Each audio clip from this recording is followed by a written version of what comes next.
sa piling niyo.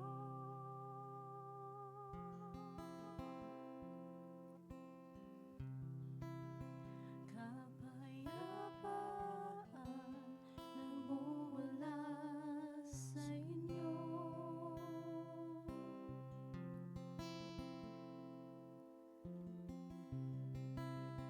Kaligayahan nakamit sa piling niyo.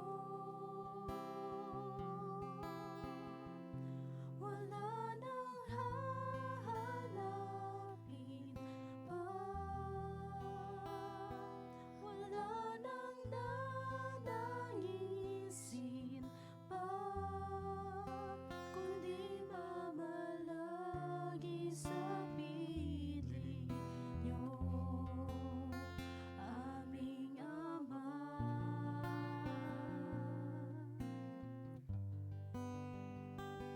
Wala nang papantay sa inyo, nag-iisang Panginoon, kaya nagising ang puso ko sa piling niyo.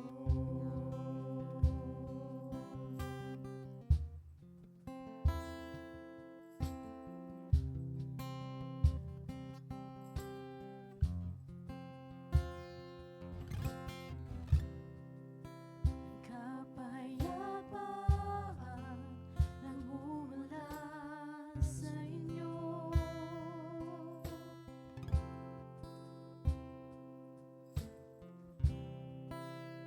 Kaligayahan nakamit sa piling niyo. Wala nang hahanapin pa, wala nang nanaisin pa, kundi mamalagi sa piling niyo, aming Ama.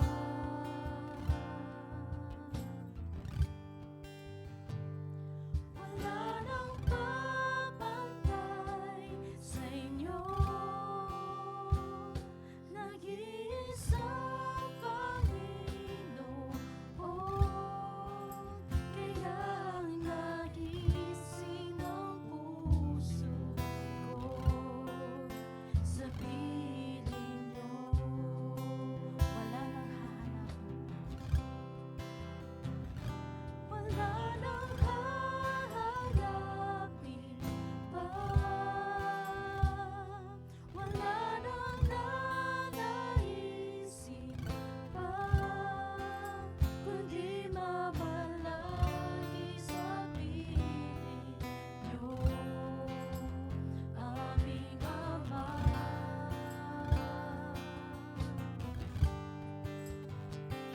Wala nang papantay sa inyo, nag-iisang Panginoon, kaya naising ang puso ko sa piling niyo. Kaya ang naising ng puso ko, kaya ang naising ng puso ko sa piling niyo.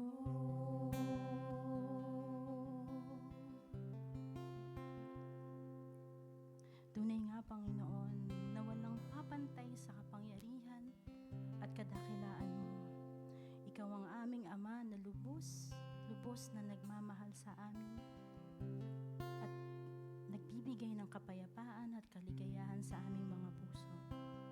Ihanda mo kami, O Diyos, sa aming pagsabang at naway buksan mo ang aming mga puso at isipan sa pakikinig sa inyong salita. Sa pangalan ni Jesus. Amen. In Luke 1:49-50, for he who is mighty has done great things for me, and holy is his name. And and His mercy is for those who fear Him from generation to generation.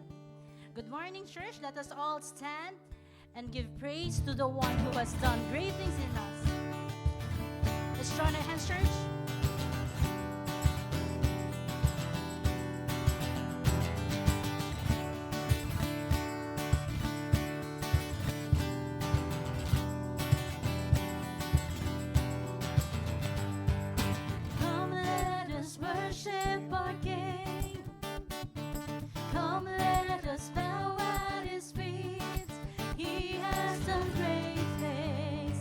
See what our Savior has done. See what our Savior has done. See how His love overcomes. He has done great things. He has done great things. Oh, hero of heaven, you conquered the grave. You free every captive and break chain, oh God, you have done great things.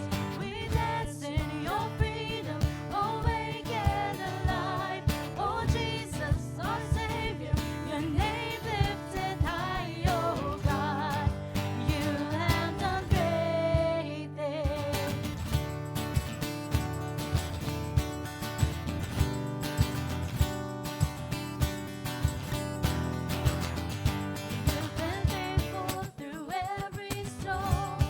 Be faithful forevermore. Forevermore. You have done great things. You have, I know you will do it again. For your promise is yes and amen. And you will do great things. Oh God, you do great things. God, you do great things. Oh, hero of heaven, you conquer the grave. You free every captive and break every chain. Oh God, you have done great things. We dance in your freedom, awake and alive. Oh Jesus, our Savior, your name lifted high. Oh God, you have done great things.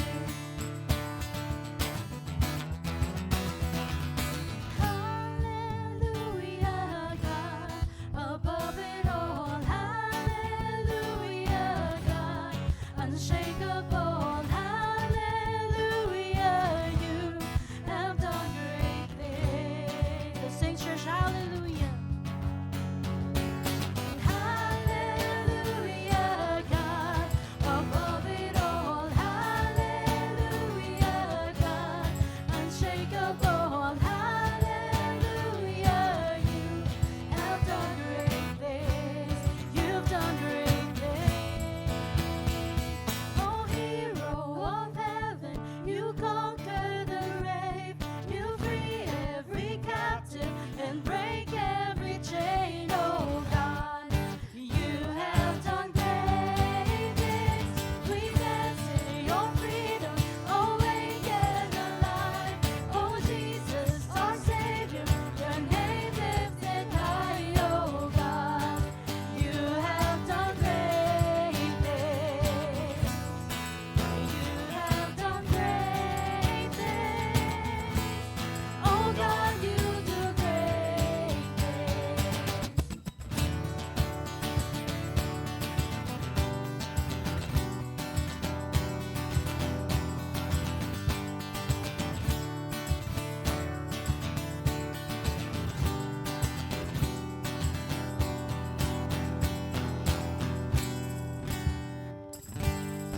Let's continue to praise God for who is good and who is faithful and who is with us in every generation.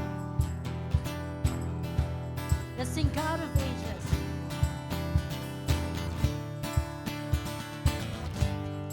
God of ages, bringing glory. You are good, you are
has brought peace to this world, and by His grace, we are saved.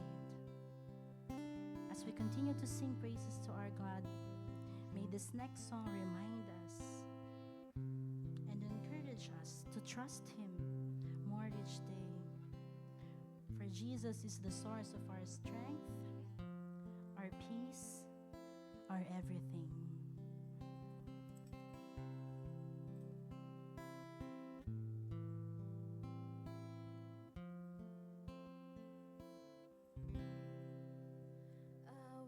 Trust my Savior Jesus when my darkest doubts befall. Trust Him when to simply trust Him seems the hardest thing of all. I will trust my Savior Jesus. I will trust my Savior Jesus. Trust Him when my strength is small. For I know the shield of Jesus is the safest place of all. Let's sing Jesus. Jesus, only Jesus, help me trust You more and more. Jesus, only Jesus, may my heart be ever Yours. I will trust my Savior Jesus. He has said His way is best, and I know the path He's chosen leads to everlasting rest. Jesus, only Jesus, help me trust You more and more. Jesus, only Jesus, may my heart be ever Yours. Lord, we continue to entrust our hearts, Lord. We come before You, Lord. May You be our salvation, be our source of our strength, Lord.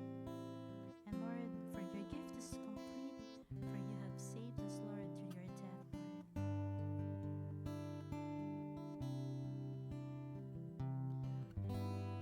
On the cross, how it would seem I can go now, ever trusting in the one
a covenant with me, signed by the blood that still speaks. Now I'm forgiven, I'm called righteous, I'm made clean. There on the cross at Calvary, you gave it all to purchase me.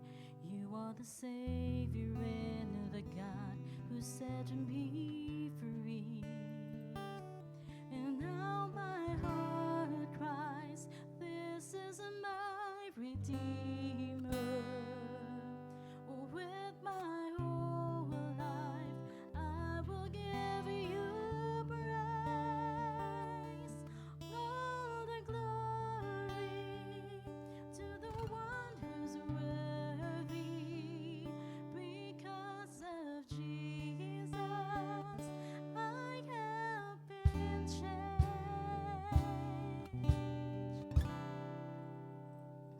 You made a way for me to enter into your holy place forever.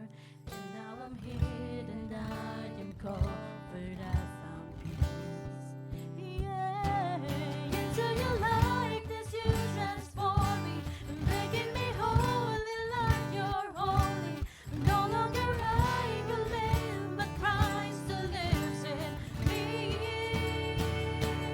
Now my heart cries, this is my Redeemer. With my whole life, I will give you praise. All the glory to the one who's worthy. Because of Jesus, I have been changed. You bring freedom to the captives, good news to the poor, healing to the broken, and joy to those who mourn. You turn ashes into beauty, the ruins you restore. I am a testimony of the goodness of the Lord. You bring freedom to the captives, good news to the poor, healing to the broken, and joy to those who mourn. You turn ashes into beauty, the ruins you restore. I am a testimony of the goodness of the Lord. Now my heart cries, this is my Redeemer. With my whole life, I will give you praise. All the glory to the one who's worthy. Because of Jesus, I have been changed. Because of Jesus, I have been changed.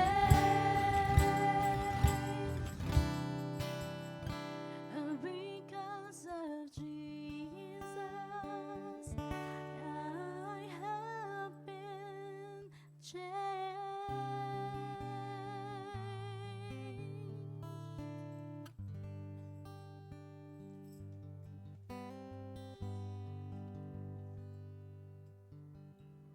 Our Heavenly Father, we would like to thank you once again for this opportunity, for this wonderful opportunity that you've given us to be in your presence this morning. We thank you, Lord God, for bringing each of us here all safely so that we may worship, honor, and glorify you. Lord God, we thank you also for Pastor Jam, who will be sharing your words to your church this morning. We pray that you give him the guidance, the confidence, and wisdom to lead us in the understanding your message for us today, Lord God. Lord, we thank you for being a Redeemer and making a way for us to enter your holy place forever. Lord, please continue to mold us. Please continue to shape us into your likeness. In Jesus' name, amen. Good morning, church. Good morning. Hi, good morning. It's nice to see you all this sa umagang ito. And before we sit, baka pwede tayong maglakad at kamayan ang ating mga kasama at mga kapatid and bigyan ng ating warm GCF Northwest welcome. Ayan.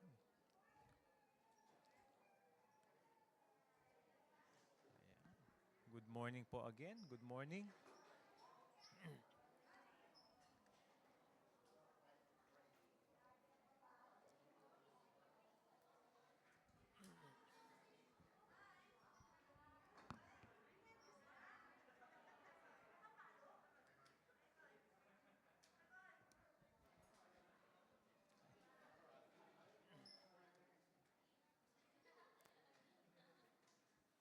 Ayan.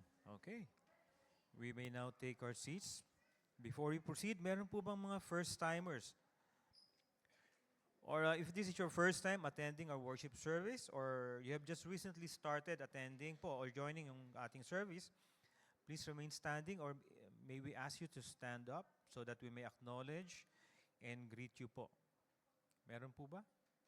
Mga bago, wag po kayong mahiya at nang ma-welcome po namin kayo at mabigyan namin kayo ng warm GCF Northwest welcome. Ayun. So, wala po. And to our family, we may take this opportunity to encourage yung ating mga family and friends who have yet to know Christ and are seeking a church community po. Ayun. Okay, moving on po. We'll be moving on with our announcements. So last May 25, we held a membership briefing and a pressure for 3 people who expressed their desire to join our family. We praise God because last Sunday, June 1, our church leaders and staff joined them for the Right of Hand Fellowship, and we are blessed to welcome 3 new members to our family. Church, let us take this opportunity time to warmly welcome Brother Brix Basalio, Brother Edwin Bautista, and Sister Marisa Bautista. Ayun. All right. Welcome po. Welcome to GCF Northwest family. Okay. As we grow in our knowledge and love of Jesus, the Lord blesses and adds to our church family. Glory be to God. Yan, thank you po ulit. And, next in line, we'll be having our Father's Day worship service next week, June 15, 9:30 a.m. po ulit. Ayan. So, pagkakataon ng mga father naman ito na sila ay mabigyan ng pagpupugay. Okay? So, all fathers, I pray na makakarating tayo next week. And we'll be having our sports fellowship this afternoon. Pickleball po ang sport natin. We hope that you could join us. And I think meron pang time. Sports ministry, yeah. Right, okay. Sports ministry, right. Sports ministry. Sorry. Hindi tumugma ang aking manuscript. So on June 22, Sunday, 3:30, meron tayong sports ministry. Dito pa rin po yan sa Beacon Hope. And I hope that you could join us. We'd like to invite you also para sa upcoming Youth Connect Fellowship. Ayun, tumama din. Sa June 28 naman ito, 2:30 p.m. And it will be a meaningful time of discussion and reflection. Following our discussion, we'll enjoy yung extended fellowship po through pickleball and badminton. And kindly come in appropriate sports attire if you wish to participate. We look forward to seeing you there. All right? Okay, so we'll be moving on sa ating worship and giving. Let's continue to worship the Lord by giving our tithes and offering. But before that, let's read Corinthians chapter 9, verses 6 to 7 from English Standard Version, which reads, "The point is this, whoever sows sparingly will also reap sparingly, and whoever sows bountifully will also reap bountifully. Each one must give as he has decided in his heart, not reluctantly or under compulsion, for God loves a cheerful giver." All right. This verse use the analogy of sowing and reaping to illustrate the principle of giving. Just as a farmer's harvest depends on the amount of seed na tinatanim nila, so too will a person's blessing depend on the generosity of their giving. It also stresses the importance of giving cheerfully and willingly, rather than a way of giving which is motivated by pressure or compulsion. So, in light of these words, we are encouraged to do three things. Unang-una, we are encouraged to give generously. Secondly, we are encouraged to give willingly. And thirdly, we are encouraged to give cheerfully. Alright? The bank account details are flashed on the screen, as well as our QR codes. And you may transfer to our bank accounts, or you may use the envelopes na provided po sa foyer or do sa ating mga gift boxes, which have designated slots. We encourage you to give in whichever way is most convenient para sa inyo. Let us pray. Father, we thank you for all the blessings. We thank you for all the provisions and sustenance. Thank you, Lord, for making us understand that all the things that we enjoy today are from you. Please give us the strength and humility to give back as you have blessed us. In Jesus' name, amen. You may now give your tithes and offerings to the Lord.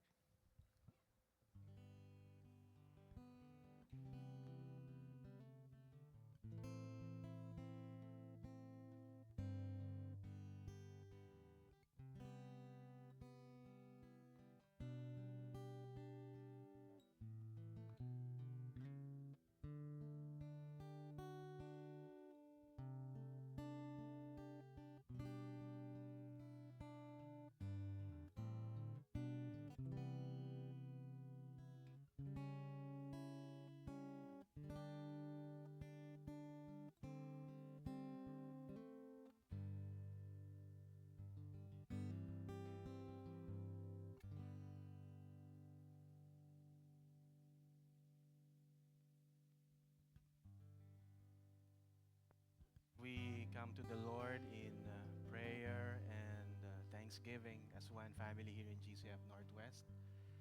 So if you have personal, specific prayer request, just go to the nearest aisle, stand up, and one of our leaders will approach you and will pray for you and pray with you. Again, if you have specific personal prayer requests, just stand up and go to the nearest aisle, and one of our leaders will approach you and will pray for you and pray with you. And to those who are sitting down, I encourage you to use this time to meditate on His goodness. So whether you are standing and remain seated, we will all come before the Lord in prayer as one family here in GCF Northwest. So if you have specific prayer requests, just stand up.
Please join me as we close this segment in a word of prayer. Lord God, we thank you, our Heavenly Father.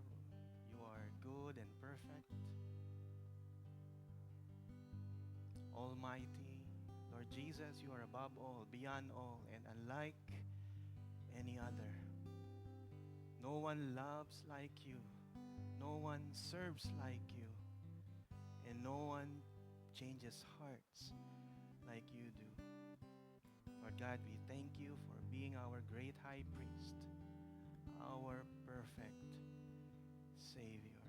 Lord, as we hear from your word today, I pray that the Holy Spirit will enable us, enlighten us, Lord God, and help us to be doers of the word and not just hearers only. In your powerful name we pray. Amen and amen.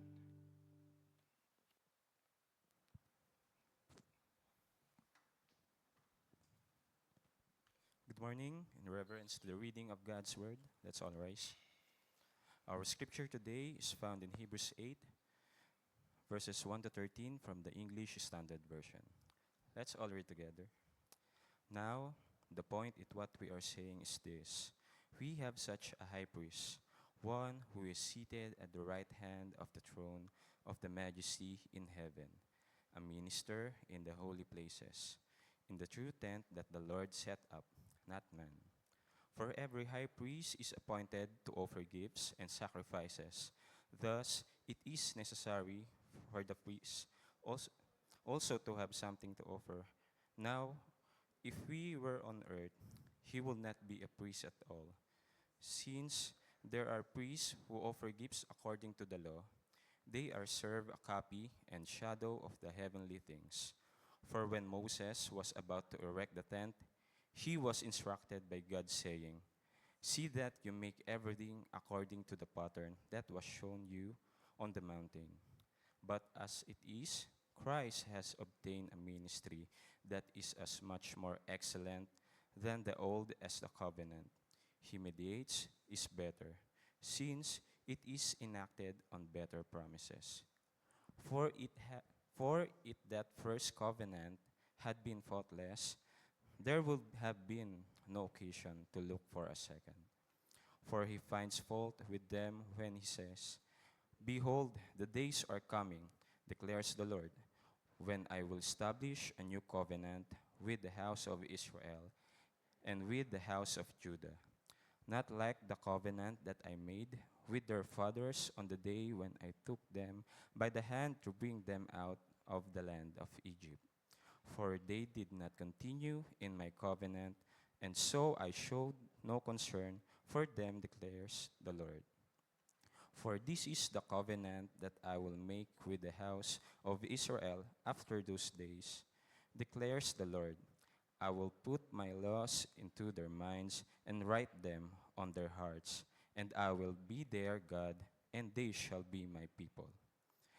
And they shall not teach each one his neighbor, and each one his brother, saying, Know the Lord, for they shall all know me, from the least of them to the greatest. For I will be merciful towards their iniquities, and I will remember their sins no more.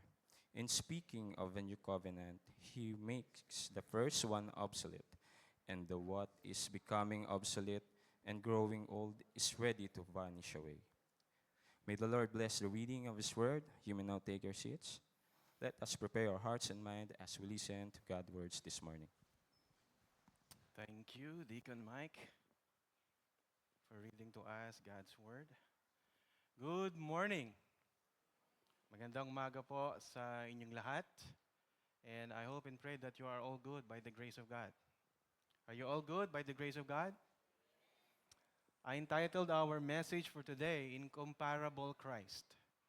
Incomparable Christ. At ang text po natin ay Hebrews chapter 8, verses 1 to 13. And let me start today with a powerful story from the life of Jesus. In Matthew chapter 17, Jesus takes Peter, James, and John up to the mountain. While they were there, something incredible happens. Jesus is transfigured. And the Bible says, his face shines like the sun, his clothes become as white as light. Then suddenly Moses and Elijah appear. two of the greatest heroes in Jewish history. And Peter, overwhelmed, says, Lord, it's good for us to be here. Let's build 3 shelters, one for you, one for Moses, and one for Elijah.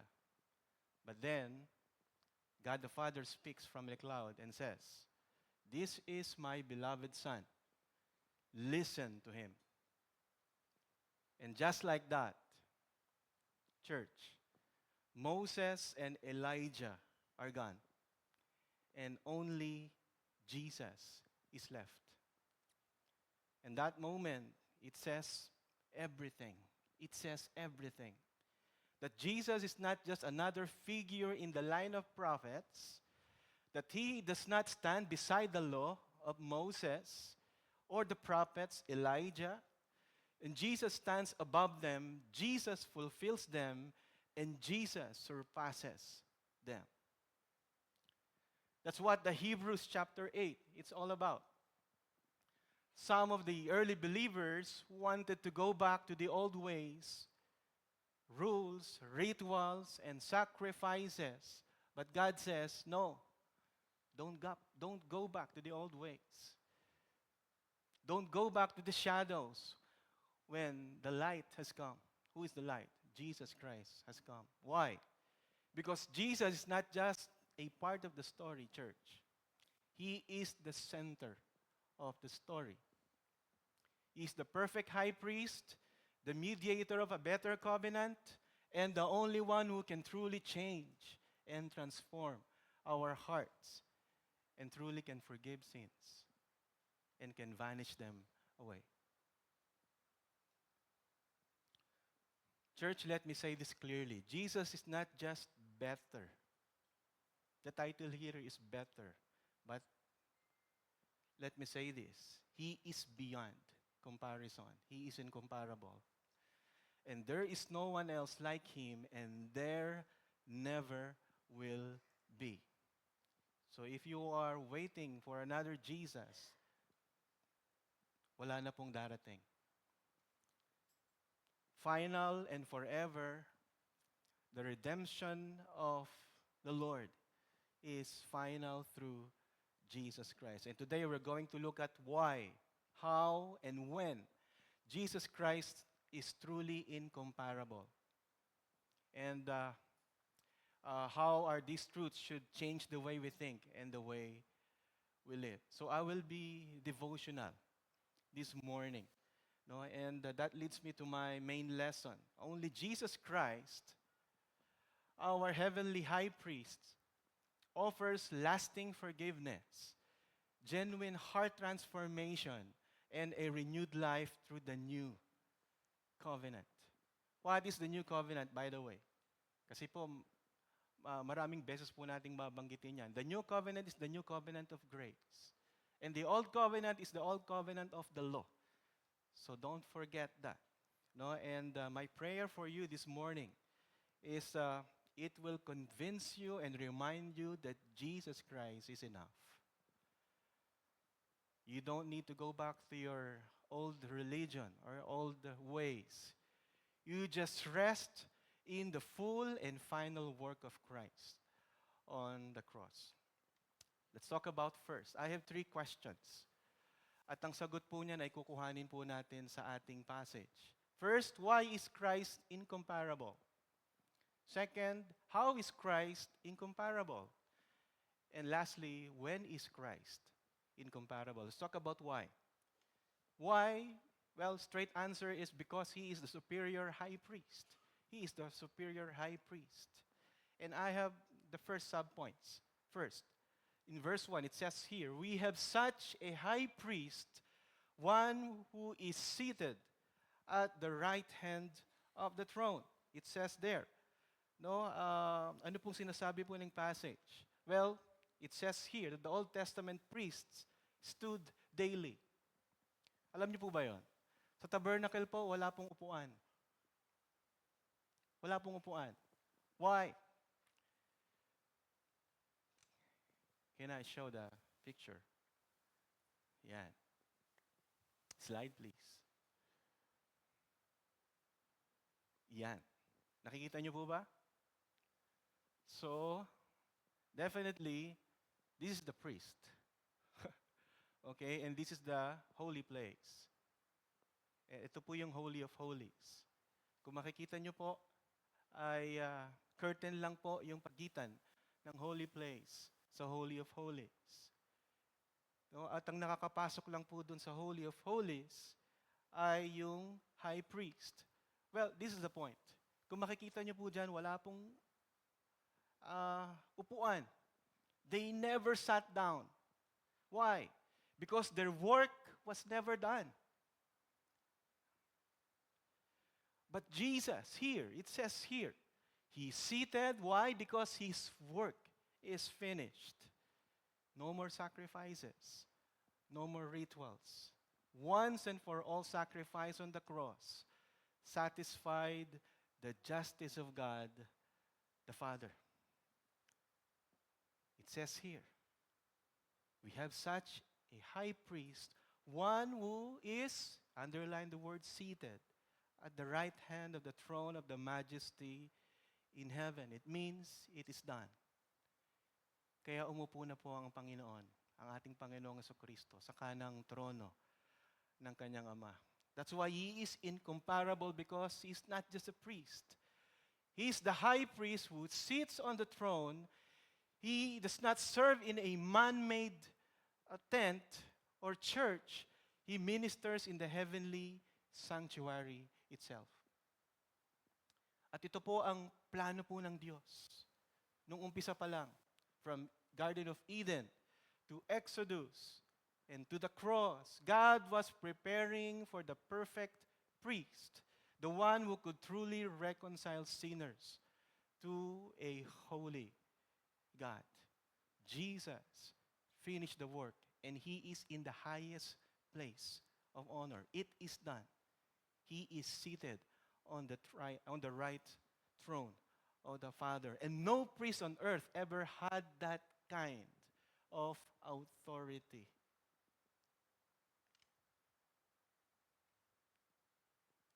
He is a priest, king, seated next to God Himself.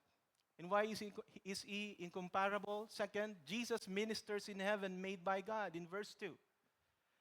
A minister in the holy places, in the true tent that the Lord set up, not man. So the old priest served in a temple. Saan po gawa yung temple? Gawa po ng tao. Jesus serves in the real place of worship, in heaven itself, not in a man-made building. That's why He is incomparable. Because His ministry takes place in heaven, where everything is perfect, and not in a temporary building on earth. And also, third, Jesus offers a superior gift in verse 3. For every high priest is appointed to offer gifts and sacrifices. Thus, it is necessary for this priest also to have something to offer. The high priest, well, represented the people before God. Yun po yung roles ng high priest during the Old Testament. And once a year, on the Day of Atonement, ang tawag po nila dyan is Yom Kippur, no? A Day of Atonement. Yun po ay ginagawa once a year. Para saan po yun?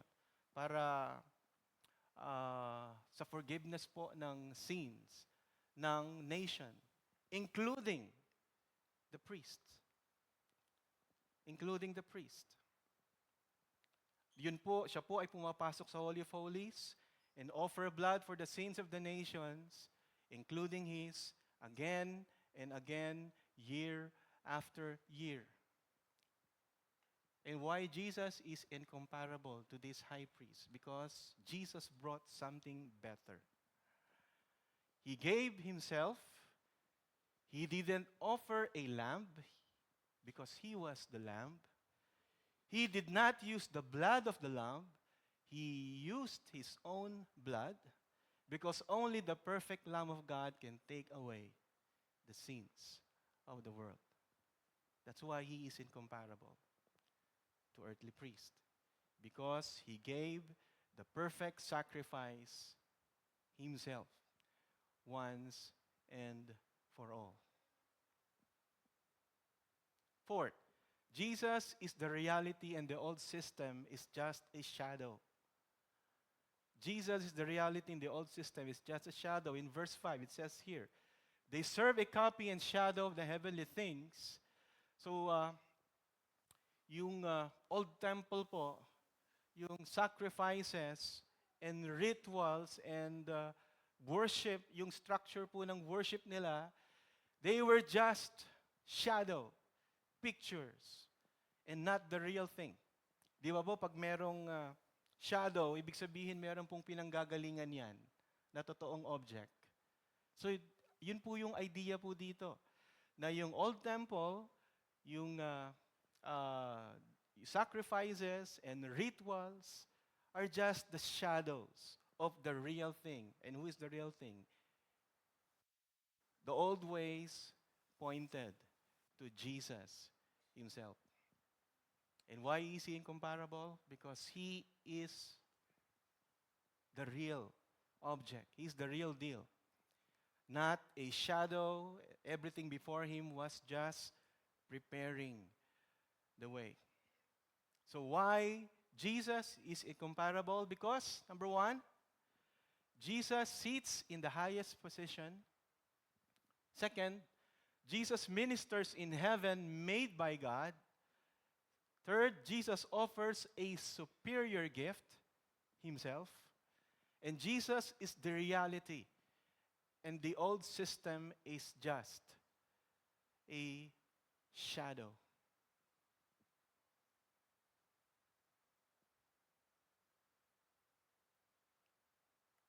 And how is Christ incomparable?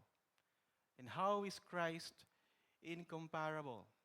First, in verse 6, it says here, but as it is, Christ has obtained a ministry that is as much more excellent than the old as the covenant he mediates is better. So, first, how is Christ incomparable? Because only Jesus can mediate a better covenant. Only Jesus can mediate a better covenant. Why not the priest during the Old Testament? Why not the priest during the Old Testament? Because what? Tao lang din po sila. Limited. And sinful. Right? While Jesus can mediate a better covenant because he is man and 100% God at the same time. And this section compares the Old Covenant, yung Old Covenant po again, on the agreement of God made with Israel through Moses, and with the New Covenant, the better relationship God brings through Jesus Christ, which is the covenant of grace. The passage is talking about that Jesus is not just part of a better system. He is the reason, that's why the new covenant is better. It's because of Jesus. It says here, let me read it again. But now Jesus has been given a ministry that is far superior to the old priesthood, for he is the one who mediates for us a far better covenant with God based on better promises. Well, Jesus did not just take over or just fixed an old system. Jesus, what? Binago po niya yung buong sistema ng Old Covenant. This is the New Covenant. No, and the Old Covenant, it says, na ginawa na po niya yung kanyang part to be a shadow of the New Covenant. So, are you okay? Are you okay? So sorry. At medyo theological tayo ngayon because that's the content. And we need to understand. Kasi iba sabi lang, nakakunot na yung noo, nakagan. Sabi yung covenant na yun. Pero, bear with me. Okay? Bear with me. So, ang sinasabi po dito, hindi lang po tinake over ng Panginoon or finix ng Panginoon yung Old Covenant. He brought a whole new and better way for us to connect with God.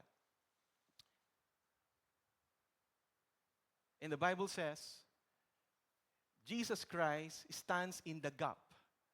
No, siya yung mediator between humans and God.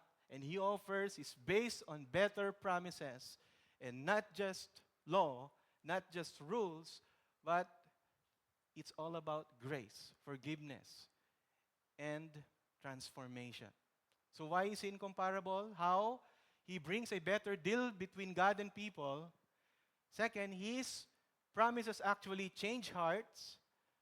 It can transform not just behavior, and no other priest, prophet, or leader ever offered that. Second, in verse 7, it says here, only Jesus can replace the old covenant with something new. For if the first covenant had been faultless, there would have been no occasion to look for a second. So kung okay na po raw sana yung covenant of law, yung Ten Commandments, hindi na sana darating ang ating Panginoong Jesucristo to rescue us. Which is, hindi po yun ang purpose ng Ten Commandments, right? Ang purpose po ng Ten Commandments is for us to clearly see that we need the grace of God for us to be saved. So if the old way, rules, law, sacrifices actually fix the sin problem, there will be no need for anything new. But the Bible says, it did not fix the problem. It did not fix the problem. That's why ang sabi ng Panginoon, in the fullness of time, I will send my begotten Son. So why? How is He incomparable? Because Jesus did not patch up a broken system, church. He replaced it with something brand new. He fixes what the old covenant could not. And third, only Jesus can offer a covenant based on His faithfulness. Earthly priest cannot do that. Dahil hindi po perfect. Tao po ang mga earthly priest. But Jesus can do that based on His faithfulness, because His faithfulness is perfect, because He is God. In verse 8 to 10, for they did not continue in my covenant, so I showed no concern for them, declares the Lord. So God gave Israel the law through Moses, but the people constantly broke it. So the problem was not the law. It was the human hearts could not keep it. That's why God promised something better was coming. So because Jesus does not depend on our performance, listen to this, He offers a relationship based on His faithfulness and not ours. Praise God. Naiintindihan niyo po ba yon, church? Yung bagong covenant po ay hindi po nakabase sa ating pong performance, but it is based on His faithfulness. Paano na pag nakabase po sa ating performance? E di mawawala na po yung ating kaligtasan. Pag nagkasala po tayo sa isip, e di mawawala na po yung ating kaligtasan. Bakit po, Pastor? Eh kasi po, ang requirements po sa langit, you need to be perfect and holy. And only the perfect and holy God can do that. Kaya nga po, nung tayo po ay tumanggap sa ating Panginoong Jesucristo, ang sabi po ng Bible, yung righteousness po ng ating Panginoong Jesucristo ay inilagay din po sa atin. Na kahit tayo po ay mga Kristiyano na, tayo po ay nagkakasala pa. Pero ang sabi nun, di po ba, ipepresent tayo ng ating Panginoong Jesucristo, what? Perfect and blameless in the sight of the Father. Panginoon, paano po nangyari yan? Let's say, for example, imagine, Kristiyano ka, At bago ka kunin ng Panginoon, nagkasala ka. Pastor, paano po yun? Well, ang sabi po ng Panginoon, it is not based on our performance. It is based on His faithfulness. Praise God. Thank God. If it is based on His character, it is what? Sure and stable. Amen? In verse 10, it says here, I will put my laws in their minds and write them on their hearts, and I will be their God, and they shall be my people. So under the Old Covenant po, God's laws were written on stone tablets. Nung ibinigay po ng Panginoon yan. Diba? Nasa tableta. But under Jesus, God's ways are written on the inside. It says here, in their minds and write them on their hearts. So it means this new covenant has the capacity to change you from within. Ano pong difference niyan sa Old Covenant? Well, the Old Covenants or Ten Commandments, ang purpose nun is just to instruct you. Pero hindi po kayo binibigyan ng kapangyarihan na mamuhay para masunod po yung 10 utos na yon. But this new covenant of grace, sabi doon, I will write them, I will put them in their minds and write them on their heart. It means He can change you. He can transform you from within.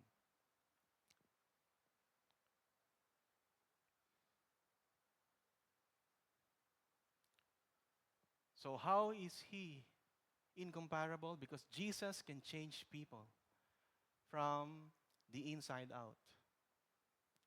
Rules cannot do that. Only a real relationship with Him. And fourth, only Jesus can remove all obstacles between you and God. In verse 11, we can see here that isa po sa mga pribilehiyo po through our Lord Jesus Christ is we have that direct access to God. And it says here, and they shall not teach each one is his neighbor and each one his brother, saying, know the Lord, for they shall all know me. Sabi po dito, they shall not teach each one his neighbor and each one his brother. Hindi nyo nga kailangan ituro. Ang sabi doon, kailangan makilala mo ko. Ang sabi doon, for they shall all know me. What does it mean? Well, kung makikita nyo po yung picture kanina, right? From the holy, yung picture po ng tabernacle, from the place of, from the holy place, ang namamagitan lang po sa kanila ay what? Heavy curtain. Right? Nung namatay po ang ating Panginoon, nung nag-earthquake, ano pong nangyari? Napunit po sa gitna. It means that we have direct access to God. And fifth, only Jesus can cleanse your sins. Listen, permanently. Permanently. During the Old Testament, sinabi ko po kanina na ang isa po sa mga roles ng priest ay sila po yung mag-a-assist. Right? Hindi po pwedeng dumiretso ang tao, no, regardless of status. Kailangan pong dumaan sa priest para mag-offer ng sacrifices. At ginagawa po nila yan again and again and again and again. But it says here, how is He comparable? Because only Jesus can cleanse your sins permanently. Only Jesus can cleanse your sins permanently. Sabi dun sa verse 12, for I will be merciful toward their iniquities, and I will remember their sins no more. At ito po yung puso po ng ating verse, ng ating pong passage, mga kapatid. That through Jesus, God does not just cover sin temporarily.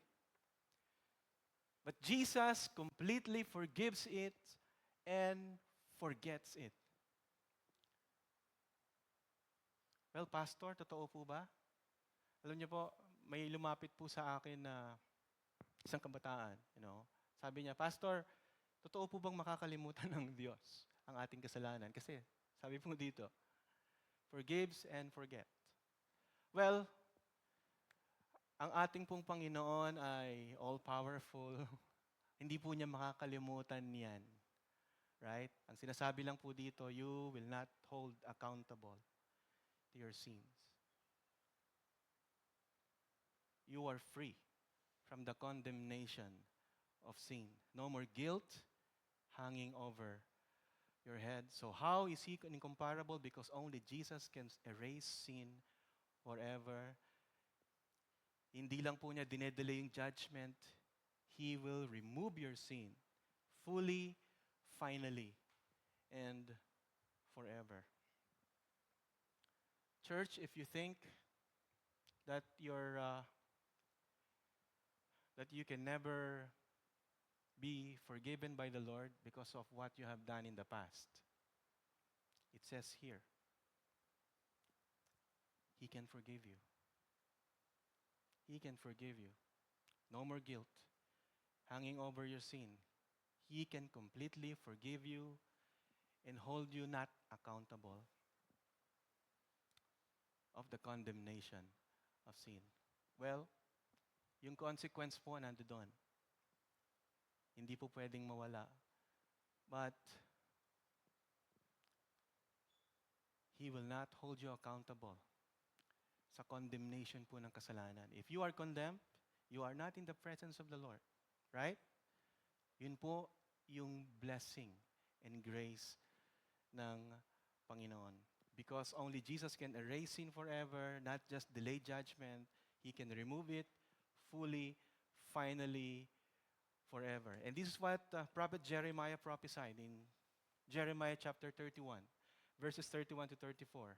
A new covenant that transforms, not just instructs. And God's plan was never just to give us religion, but God's plan is to give us relationship through our Lord Jesus Christ. So why? How is He incomparable? Only Jesus can mediate a better covenant. Only Jesus can replace the old covenant with something new. Only Jesus can offer a covenant based on His faithfulness. And only Jesus can remove all obstacles between you and God. And lastly, only Jesus can cleanse your sins permanently. Last question. When is Christ incomparable? The Bible says, His covenant is eternal and final. Ang tanong po, ganito, kailan po nag-umpisa yung new covenant of grace? The Bible says, the new covenant officially started at the cross. When Jesus, the perfect high priest, offered Himself as the final sacrifice for sin.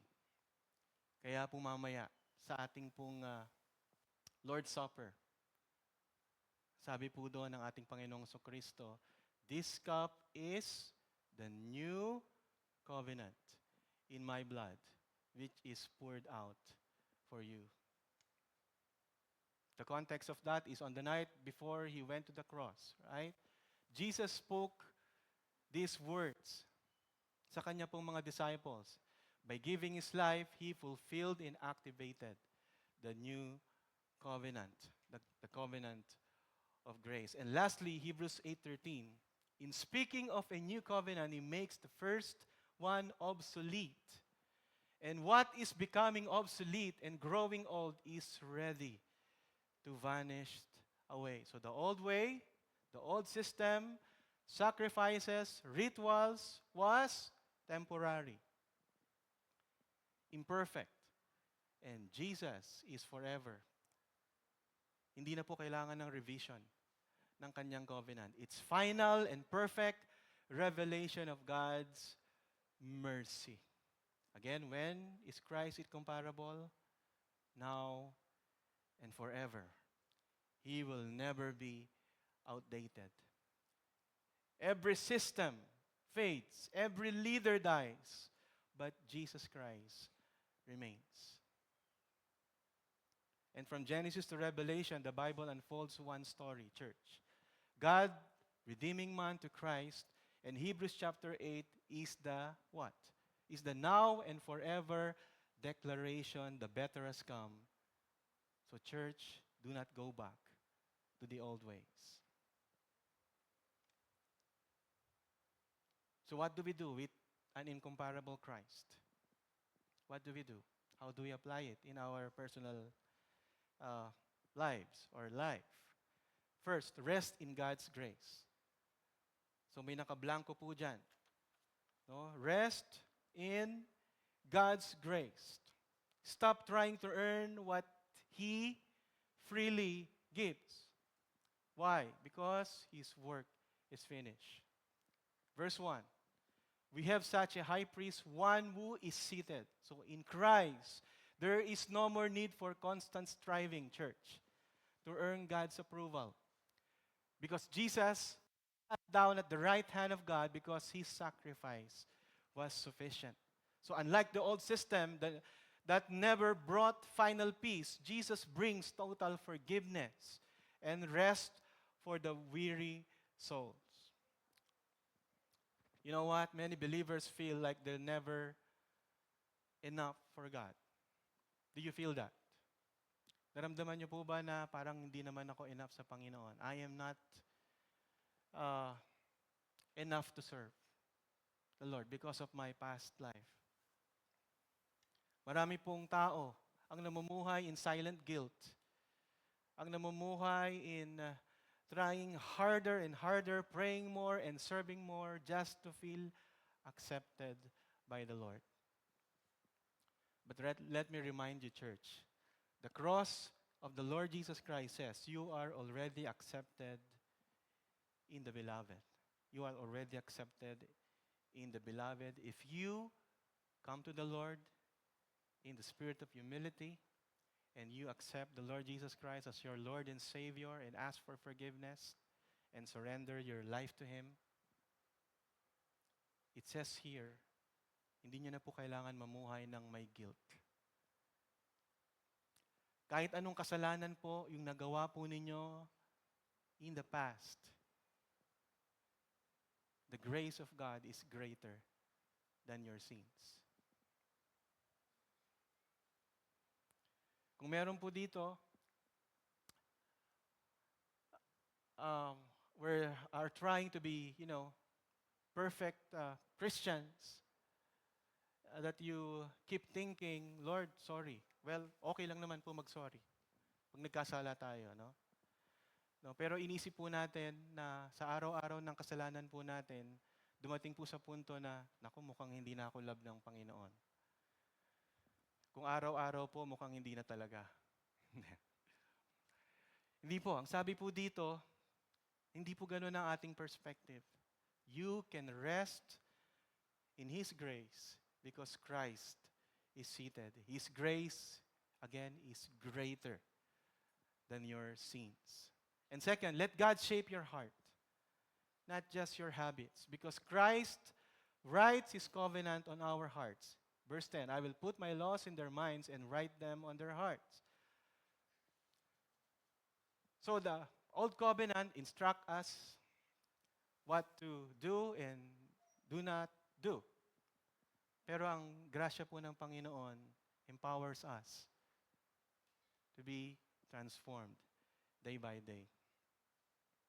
So mga kapatid, kung sa tingin mong wala ka ng, you have that guilt that, Panginoon, mukhang hindi na ako magbabago. Well, the Bible says, transformation is possible through Jesus Christ. Not because you can or not because you're strong, but because Jesus Christ is in you.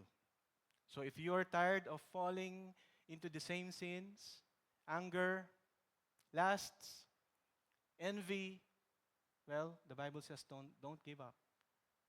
Don't give up. The same Jesus who saved you is committed to transforming you day by day. So, ano pong gagawin po natin? You partner with the Spirit every day. You depend on the Holy Spirit. You saturate yourself in the Word of God or in Scripture and be part of community that helps you grow. Your GG can help you grow in Christ likeness. And ask the Lord daily, Lord, can you change my heart? And you change my habits every day. You ask the Lord that. And lastly, pursue intimacy with God. Not just intellectual knowledge of Him, because God is a personal God. Hebrews 8:11, they shall not teach each one his neighbor, for they shall all know me. So the new covenant gives every believer, gives you and me, direct access to God. No more in-betweens, no more distant religion. You can know God, not just know about Him. At ngayon pong umaga, I would like to remind you that He desires you, mga kapatid. He does not desire your perfect attendance or performance. He desires you. Just you. The King of the universe calls you His child. He does not just tolerate you. He loves you. He gave His only Son to forgive and to save you. So mga kapatid, church, GCF Northwest family and friends, you prioritize your personal relationship over public performance. At reminder din po sa akin yon. You prioritize personal relationship over public performance. And start by talking to God honestly. And, you set aside the time this week to be alone with Him every day. Meron po ba kayong time to meditate on His Word? Meron po ba kayong time to stop and pause and to pray to God? At isik po yung kalooban ng Panginoon ngayong araw na ito. Meron po ba kayong time? I encourage you to do that. And let your walk with God become a friendship and a deeper relationship and not just a law or not just a checklist. In conclusion, church, Christ is incomparable. Let Him change you completely. Christ is not just better, He's beyond comparison. His work is finished, His covenant is better, and His love is personal. So ask yourself this morning, am I resting in Christ or striving in my own strength? Am I letting God change my heart or just my behavior? Do I truly know Jesus or just know about Him? I pray to God, GCF Northwest family and friends, that today you will choose intimacy over performance, choose grace over guilt, and choose the incomparable Christ. Let us pray. Lord God, we thank you for your word today. Salamat po for reminding us that you are our great high priest, Lord God. At hindi po mababago yung katotohanan iyon. Lord God, again, Holy Spirit, lahat po ng salitang narinig po namin na galing sa inyo. Lord, please engrave it in our hearts and in our minds, Lord God, and help us to be doers of the word and not just hearers only. This we pray in Jesus' name. Amen and amen.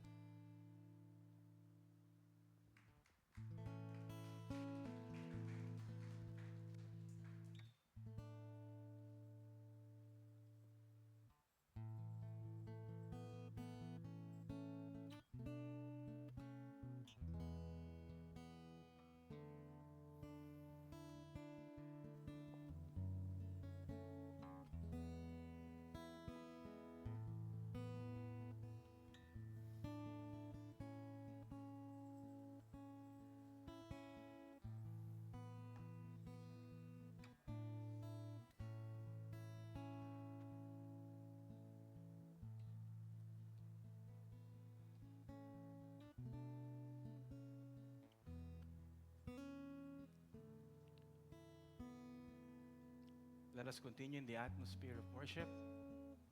Now, as one family here in GCF, ay sama-sama po nating celebrate po yung communion.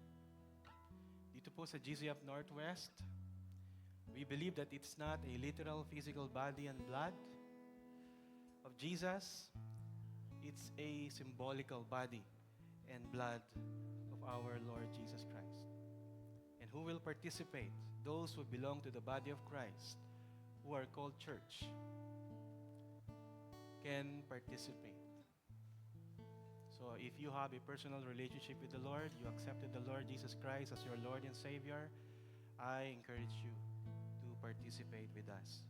Even if hindi po kayo bona fide member po ng GCF Northwest.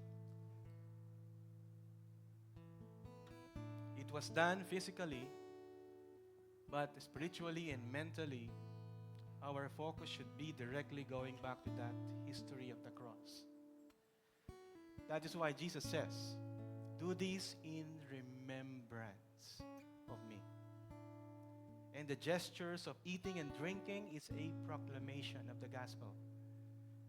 You proclaim the Lord's death until He comes. So what is the right attitude? What is the right attitude? In 1 Corinthians 11:27-28, it reads, "Therefore, whoever eats this bread or drinks this cup of the Lord in an unworthy manner will be guilty of the body and blood of the Lord. But let a man examine himself, and so let him eat of the bread and drink of the cup." So church, I'll give you a few seconds to prepare your heart before the Lord. Shall we all bow down?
And at this time, you may now get your elements. Yung elements po ay nasa right side and left side.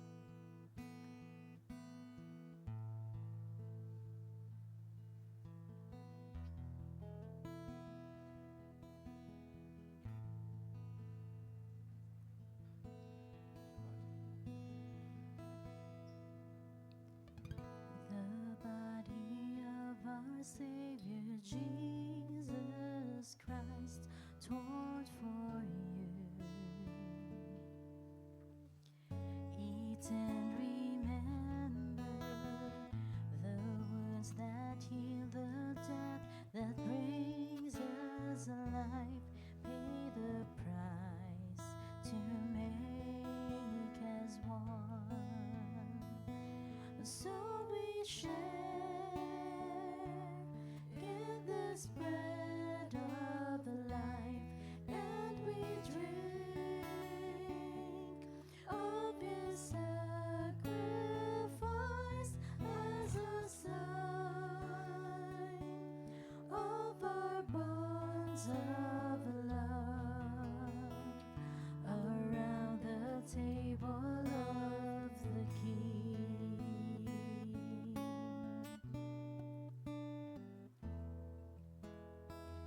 The blood that cleanses every stain of sin, shed for you. Drink and remember, He drained that cup that all may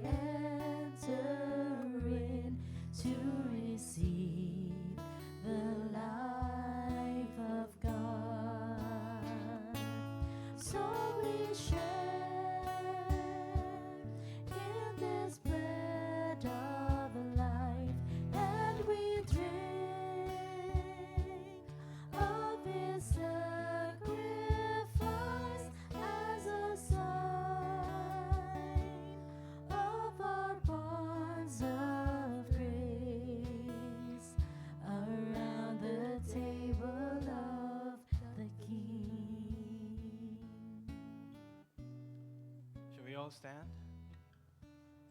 And please get the bread. On the night when Jesus was about to be betrayed, he took bread. And when he had given thanks, he broke it and said, "This is my body, which is for you. Do this in remembrance of me." Have we all take the bread?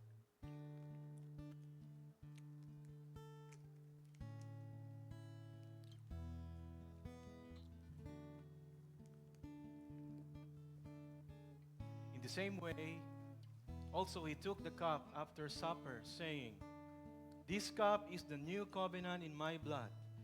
Do this as often as you drink it in remembrance of me. For as often as you eat this bread and drink the cup, you proclaim the Lord's death until he comes." Shall we drink from the cup?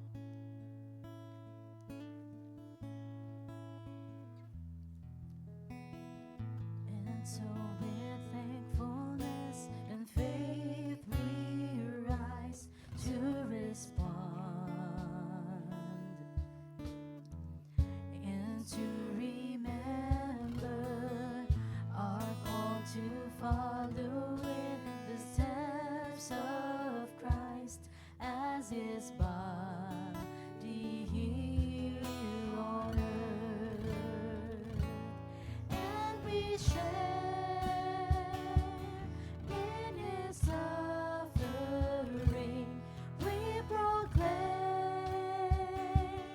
Christ will come again, and with joy in the feast of heaven around the table of the King. Around the table of the King. Please join me as we close our worship time in a word of prayer. Lord God, Heavenly Father, we thank you for the perfect high priest, and that is you, Jesus Christ, who sat down because the work is finished. Lord, I pray that you teach us to rest in your grace. Make us more like Christ from the inside and out. And Lord, I pray that every lives here in GCF Northwest will testify to the power of the new covenant, written not on stone, but in our hearts. And this we pray in Jesus' incomparable name we pray. Amen and amen. Hallelujah, God, above it all. Hallelujah, God, unshakable. Hallelujah, you have done great things. Let's sing stretch, hallelujah. Hallelujah, God, above it all. Hallelujah, God, unshakable. Hallelujah, you have done great things. You've done great things. Oh, hero of heaven, you conquered the grave.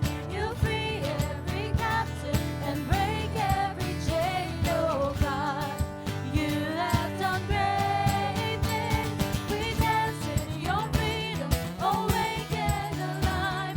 Oh Jesus, our Savior, your name lifted high. Oh God, you have done great things. You have done great things.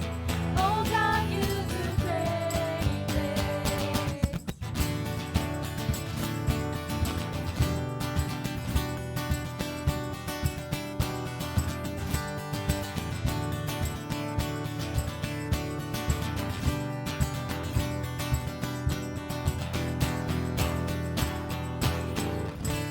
All praises to our God, and may we continue to seek Him and let Him transform you. God bless everyone.